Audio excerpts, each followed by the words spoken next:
Hapo Yusufu hakuweza kujizuia mbele yao wote waliosimama karibu naye. Akapiga kelele na kusema, "Mwondoeni kila mtu mbele yangu." Wala hakusimama mtu pamoja naye Yusufu alipojitambulisha kwa nduguze. Akapaza sauti yake akalia, nao Wamisri wakasikia. Watu wa nyumba ya Farao nao wakasikia.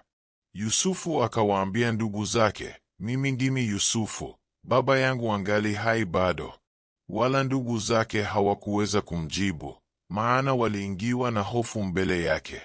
Yusufu akawaambia ndugu zake, "Karibuni kwangu." Basi wakakaribia. Akasema, "Mimi ni Yusufu, ndugu yenu, ambaye mliniuza kwenda Misri. Basi sasa msihuzunike, wala msiudhike nafsi zenu kwa kuniuza huku, maana Mungu alinipeleka mbele yenu kuhifadhi maisha ya watu. Maana miaka hii miwili njaa imekuwa katika nchi, na iko tena miaka 5 isiyo na kulima wala kuvuna. Mungu alinipeleka mbele yenu kuwahifadhia masazo katika nchi, na kuwaokoa ninyi kwa wokovu mkuu.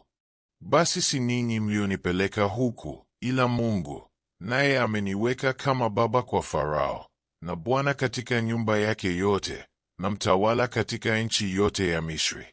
Fanyeni haraka, mwende baba yangu, mkamwambie, hivi ndivyo asemavyo mwanao Yusufu, Mungu ameniweka kuwa bwana katika Misri yote, basi unishukie, usikawie. Nawe utakaa katika nchi ya Gosheni, utakuwa karibu nami, wewe, na wanao, na wana wa wanao, na wanyama wako, ng'ombe zako, na yote ulio nayo. Nami nitakulisha huko. Maana bado imesalia miaka 5 ya njaa, usije ukaingia katika uhitaji, wewe, na nyumba yako, na yote ulio nayo.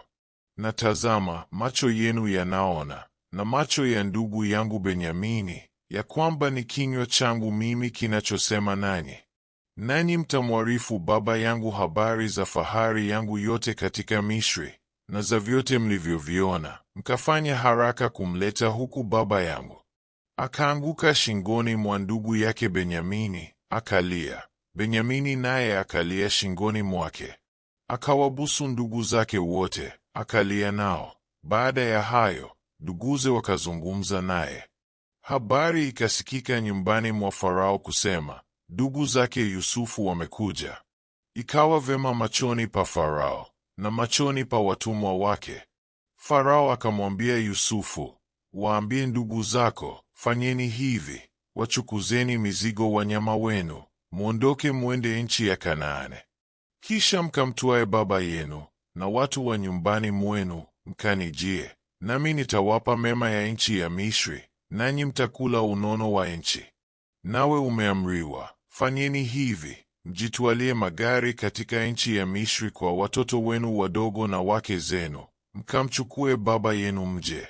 Wala msivisumbukie vyombo vyenu, maana mema ya nchi yote ya Misri ni yenu. Ndivyo walivyofanya wana wa Israeli. Yusufu akawapa magari kama Farao alivyoamuru, akawapa na chakula cha njiani. Akawapa kila mtu nguo za kubadili, lakini Benyamini alimpa fedha 300 na mavazi 5 ya kubadili.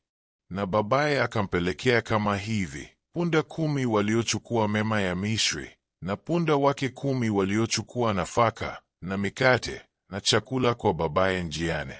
Akaagana na ndugu zake, wakaenda zao, naye akawaambia, msigombane njiani. Wakatoka Misri, wakafika nchi ya Kanaani kwa Yakobo, baba yao. Wakampasha habari, wakisema, Yusufu angali hai, naye ndiye mtawala katika nchi yote ya Misri. Moyo wake ukazimia, kwa sababu hakuwasadiki. Wakamwambia maneno yote ya Yusufu aliyowaambia. Na alipoona magari aliyoyapeleka Yusufu ili kumchukua, roho ya Yakobo baba yao ikafufuka. Israeli akasema, yatosha. Yusufu mwanangu angali hai, nitakwenda nionane naye kabla sijafa.